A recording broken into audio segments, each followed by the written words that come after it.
Good morning, good morning. It's good to be here another day live on the Sergent Experience. I hope everyone is doing great. You guys have a wonderful week. And today, what I want to talk about bringing back the man in manhood.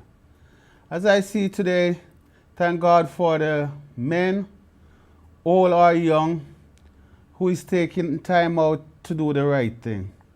And I applaud you. But the ones who are not stepping up to the plate and doing what they're supposed to do as a man, I'm going to be a thorn in your side. As a young man who grew up without a dad, and thank God my grandfather was there to shape me into the person who I am today. And I can tell you folks, as men, we have to be dedicated to our family in all aspects of life. From child rearing to providing to make the life easier on each other. And also we have to set an example to the younger kids, especially the younger boys as males. We have to show them guidance, we have to show them love, and we have to also show them what is right and what is wrong. Whenever you see a child, you have to show and set standards. We need good mentorship in our neighborhoods, in our schools, in our place of worship. And not too often we see those things are happening today. As I said, there are a lot of people here who are setting examples. My pastor, Dr. Michael Bennett, who is a wonderful man, who is out here, and he does all he can do for the few men who is coming to the ministry. But however, he mentors to all people here in society, men and women. He be on the radio. So I applaud him for being a great shepherd who he is, and he have been a great example in my life. So I want to pass it on. And as I said before, I grew up without a dad. Still don't know him till this day, but you know, as I said, my grandfather was there for me. And I have no hatred towards him. At that time, I'm not finding an excuse for him. Prior at that time, he was young and didn't have anyone to instill the correct ways of making decisions and doing things. And he probably made the wrong decision and I forgave him. But that doesn't mean I should follow in his footsteps. I have to break the cycle. And I hear a lot of men out here saying, okay, I never had a dad who raised me up, so I'm not going to do the same. No. Your job is to break the cycle. So when you have kids of your own, you try to show them a better life from the life that you never had. Stepchildren, the same thing. Kids in the neighborhood, the same thing. It takes a village to raise a child, but we don't see that happening too often. As a matter of fact, I've seen a grown man who is not setting an example. Pull your pants up, read a book, become someone in life. Set an example to the younger ones. I know my son Michael, the stuff that I do, he always try to follow. I was going to church last week, Sunday. We was dressed in the same colors, red and black, but I had on a bow tie. And he was going to wear a tie. No, but he said no, he wanted a tie. So even imagine those little things is an example to him. Clothing. So imagine doing the right things. I remember one time, you know, I was messing up at point, and I said, I have to get better and get well to show a better example to him. So when he get older, he can bring it on, the custom, the culture, the right way of doing things, because the kids follow after us. And a lot of dads too, who is not taking care of these kids financially. I don't want to hear nothing about your dad didn't take care of you financially, so you're not going to do the same. Break the cycle. I wasn't taken financially care of by my dad, but listen what? God put my grandfather in a position to do it for me. So there's always someone out there. We have to break the cycle and make this community a better place. You know, this show that I'm doing is not about me. There is plenty of places I could be this morning. As a matter of fact, I've been running around since 5 o'clock this morning. But this is something that the Lord put on my heart, and I can say, if I can change one life, that's my goal, to change one life so someone can have a better future. You have to be a volunteer. Go in your neighborhood. If you can help on the basketball court, go to the YMCA. If you have good skills, you can go somewhere, do some after school tutoring. It's about time we stop pointing fingers and we're not trying to make a difference. I tell you, the man in manhood need to be put back. It's like you're saying this is man and this is the hood. So man is acting crazy in the hood. That's how we are looked upon. No, we have to change it.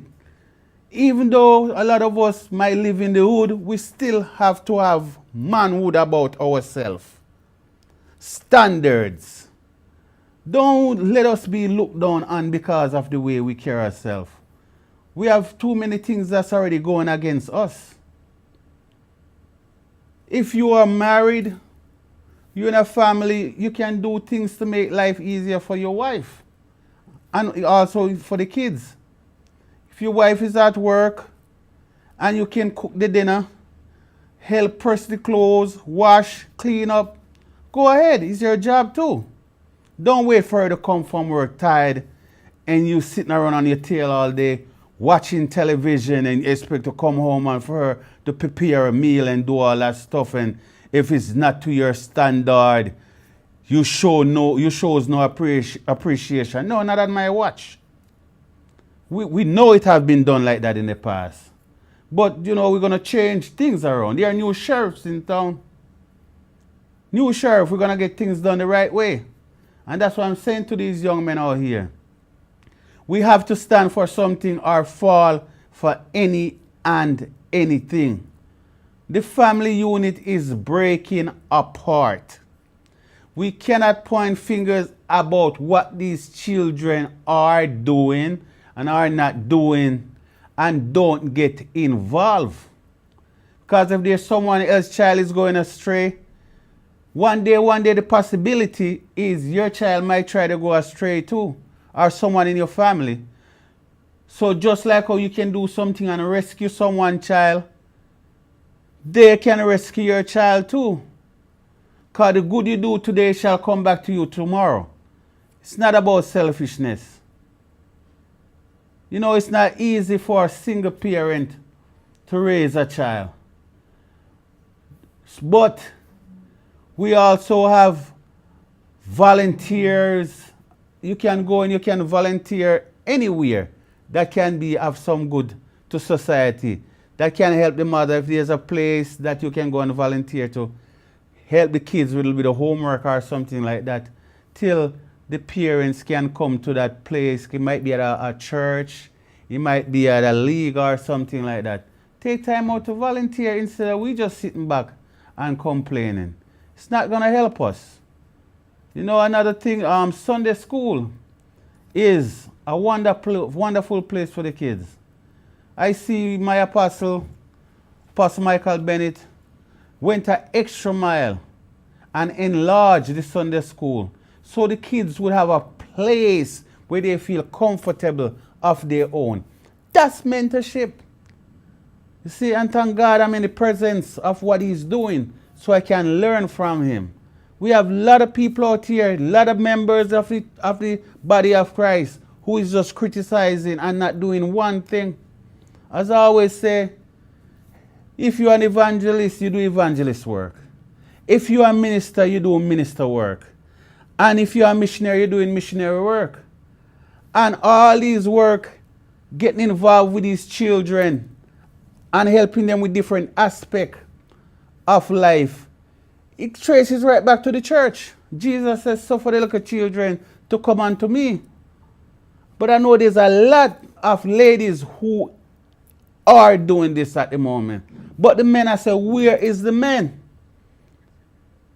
So, I'm just begging you, please.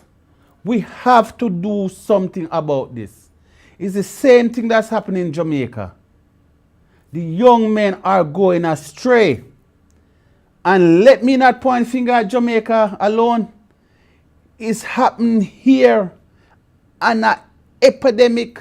It's an epidemic and around the world. So, we don't want to lose our kids to the prison or underneath the ground. Or the ones who are here lose an opportunity to get what this wonderful country have to offer and get involved in certain things where they get deported. And a lot of them end up back home who have been here all their life and knows no one from those communities. A lot of them turn back to crime. So we have to figure out what's going on and stop pointing finger. I'm going on a break. This is a serious topic this morning. I do not take it lightly. After this message, I'll be right back. Yes, my name is Tyrus Riley. My father's a musician and my mother's a nurse. So I describe my music as healing music. If you're in a relationship that is violent, cut it off, because it doesn't have to be that way. A lot of time Caribbean people, even in Jamaica, woman talks about, why my man beat me because he love me? Foolishness. Because there's other ways to communicate. Think before you do anything. People do fight. But when you have your woman, or your daughter, or your mother, or your sister, respect her, makes you feel special. Because women are definitely special. And let us all unite and end the violence against women.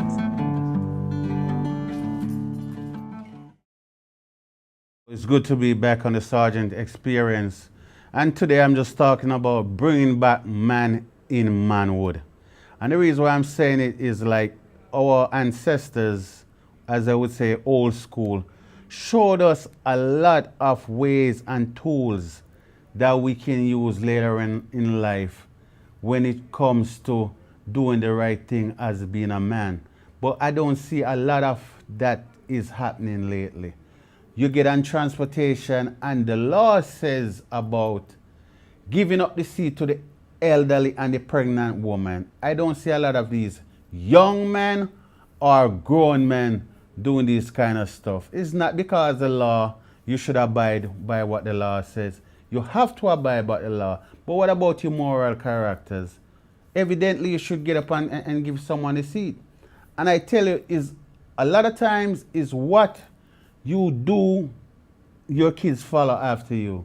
I tell you, when I get on the transportation with my 7-year-old Micah, and you see an elder person get up, he don't look for me to tell him because he know that's what I look for.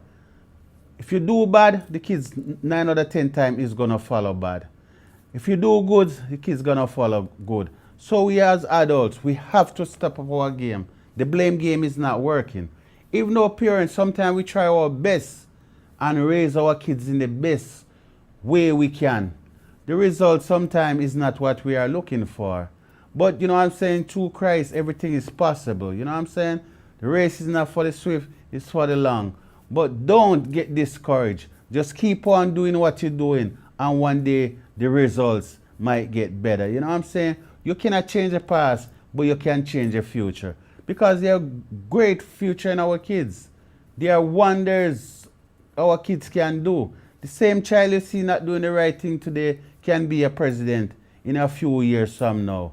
And I tell you, a president really makes a difference on how the country feel, discouraged or have courage, have faith, or how they go about things. So we have to instill good morals in these kids. We cannot wait till they get a certain age. We are pointing fingers. I see in the schools, you have to pick and choose what school you send your kids to nowadays. Because the moral characteristics is not being pushed in certain educational environment. So a lot of times, a lot of folks go the extra mile and send their kids to all kind of different schools where they feel that those things is taken up as a priority. You know, like me, I take my son to school in Manhattan, and I You know, it's paying off. I have to get up real early in the morning, but it's paying off. See? So those are the things we have to do. We have to go to the extra mile. You know, there's wonderful schools in the Bronx too. But you know, we all have to make choices, you know. And once you get your child in somewhere, Manhattan, Brooklyn, Queens, or whatever, once you can go the extra mile, it's fine. It doesn't matter where you have them educated. What matters if they are in the right environment. Because the environment can be it is a big tool that shape and make you who the person you are. Not because you were born in the hood, you have to act woody. You know what I'm saying? It's like you get on the bus, you don't have to be all loud and shouting and carrying on for people to recognize you. A lot of time, people who have low self-esteem do those things because they are seeking attention and to be famous. But guess me what? In the long run, make it seem like you're out of control. You wasn't brought up in a correct environment. You know what I'm saying? So let's, young men, carry ourselves in a way that we don't have to be stereotyped or bring stereotyping on ourselves, because we have so many things up against us already for us to help putting labels on ourselves. You know what I'm saying? I was guilty of it. And what I learned, I'm just trying to give back. I'm no goody. I still have faults like everyone else.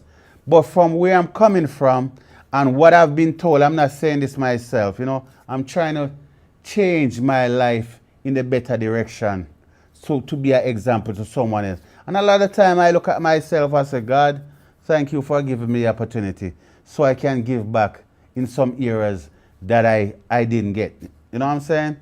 As I said, I'm a dad. I try to provide the best life. You know, I try to mentally put myself at #1 position to be in a mental state that I can do for others. Because if you not have a good mental capability up here to handle matters, it's not going to do your family any good. You have to put family first, but putting the family first is putting yourself first so you can handle family. If you have child support to pay, pay your child support. If you have to get groceries for the family, do that. If you have to help out at home, do that. If you have to mentor somewhere, do that. I don't want to hear that because your family, your dad never took care of you, or the male figure in your life never took care of you, you're going to turn around and do the same thing. No. It becomes a curse. That cycle has to be broken. It might hurt a little bit what I'm saying, but I can't please everyone. Some people going to accept it, some people going to reject it. That's a part of life. That's the nature of life. But what I'm saying it with humility from the heart. Get off your tail, man. I hate the word tail, but it's just something I'm accustomed with from in the South. But get up and do what we have to do.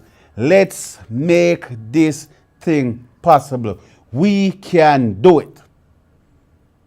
As President Obama always say, we can do it. So we have to get up and do what we need to do for everyone else. We cannot do it all. The president cannot do it all. The governor cannot do it all. The teachers cannot do it all. But I tell you, one individual can make a difference. And you guys is looking at me, and I know you're the individual who can do it. If I can do it, you can do it too. One thing I can tell you, whenever you have a made-up mind and you have good support, and a lot of times we have good support and we take it for granted. A good support can be a good fiancé, a good wife, or a good person who you are dating, leading up to becoming the significant other in your life, a wife, or ladies, a husband. So these are the things so we can help to raise a better community. The big thing I see nowadays is like, I can understand where people is coming from. A lot of people is scared to say anything to other people's children when they see their children are doing wrong. Because some of these parents would want to jump up and have you for lunch. They don't want you to talk and say anything to their children. And I can understand, but to each its own. What we have to do, I think, my own point of view, if you are not physically hurting someone's child, I think there's nothing wrong when you see a child is going out of order, doing the wrong thing, which can be detrimental to that child too. Because the person who they are being rude to can react and hurt them. So a lot of time you are trying to look out for that child and save that child. See? But nowadays I just see where it just happen to be that people just walk by. Oh, it's not my business. I don't care. But as I say, you know, today for them, tomorrow might can be for you. So please, please, I'm not just here this morning to be on television. I have a driven purpose. If I can help to make someone have an easier life and a better life and trying to avoid some of the storms that I went through, I'll be leaving this world a happy camper. I'll be right back in a few. Listen to my rhyme. Now is the time. Kerry, you finished dusting? Soon finish, mommy. Now is the time. Listen to my rhyme. Go and set the table. Dinner is almost ready. Mommy, tell Steven to help to know. Mommy, I'm tired. All right, baby. Mommy, you're always asking me to do all the work. What's the problem? But it's your responsibility to do these things. You're a girl. Go and give your brother his dinner. What? Donna, if you don't stop this, you will train up Stephen to be lazy and irresponsible. If you want him to grow up to respect women and to carry out his responsibilities, you should ensure that he starts to practice now by doing his work in the home too.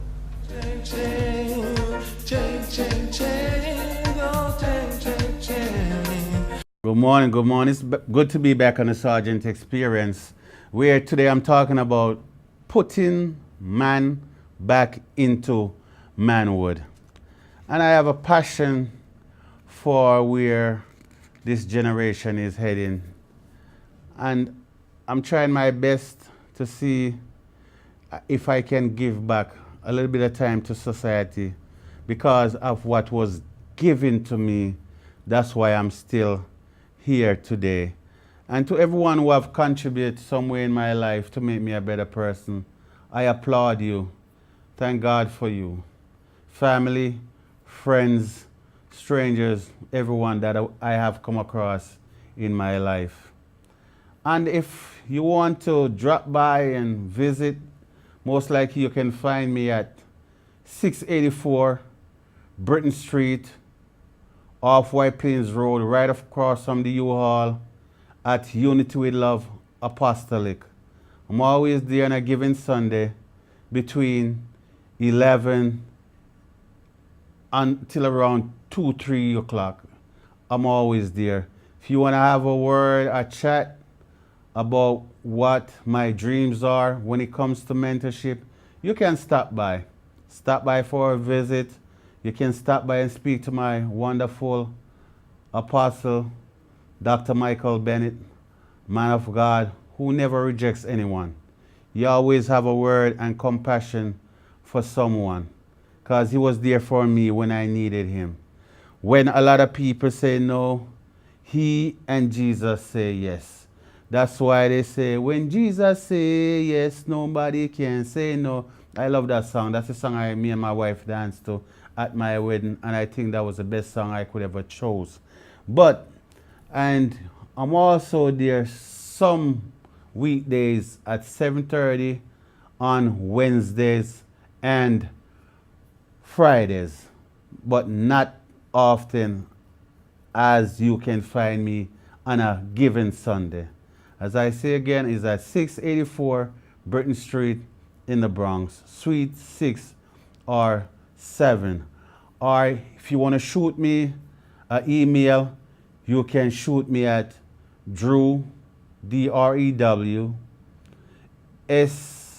serg72@gmail.com.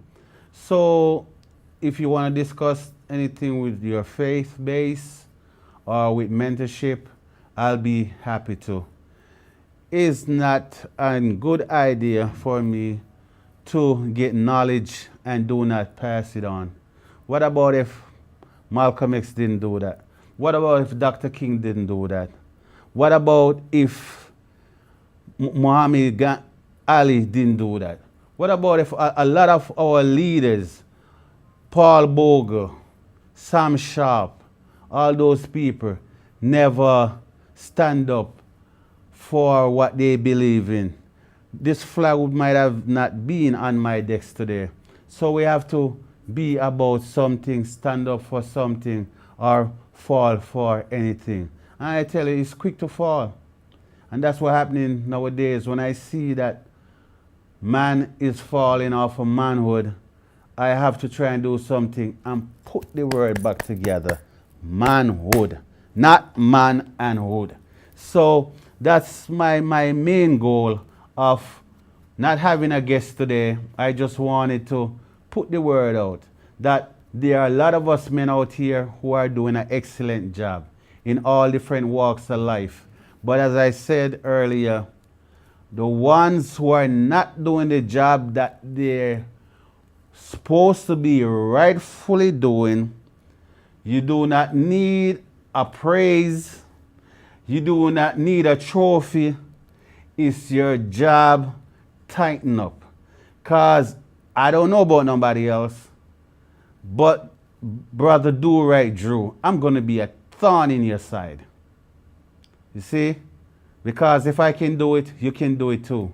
You have a life like I do, and you have a brain like I do. Times can be tough, but have faith. Keep on pushing too. You see?